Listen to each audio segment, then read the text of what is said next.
So, you drive an automatic? Nice. No clutch, no gear grinding, just smooth and simple.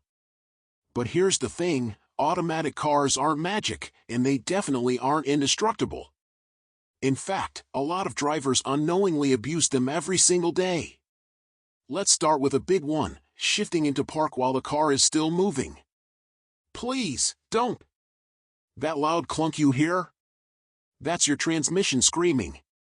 You're forcing a locking pin to stop the movement of the wheels, and that's a fast way to break something expensive. Next up, resting your hand on the gear lever. Seems harmless, right? But even a little pressure can wear down the internal mechanisms over time. That gear lever isn't a hand rest, it's connected to some very sensitive components. Keep both hands on the wheel instead.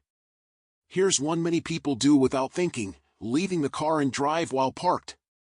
Like when you're waiting in a long line or just idling somewhere. If your foot slips off the brake, the car can lurch forward.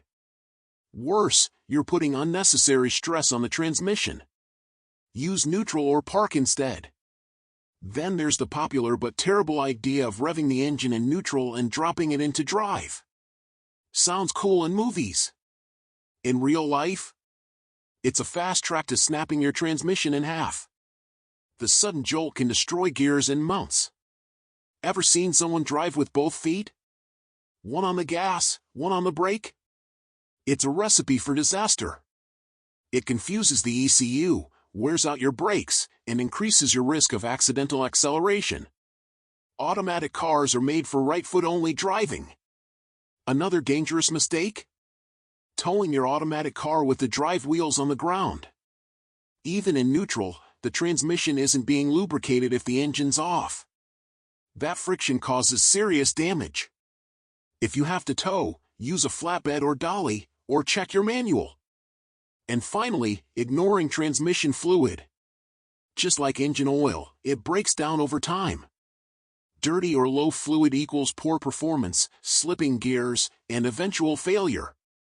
Check it regularly and replace it when recommended. So yeah, automatic cars are easier, but they still need respect. Have you done any of these things before? Be honest. Drop it in the comments and let's talk. And if you found this helpful, you know the drill, like, share, and subscribe so your car doesn't become a cautionary tale.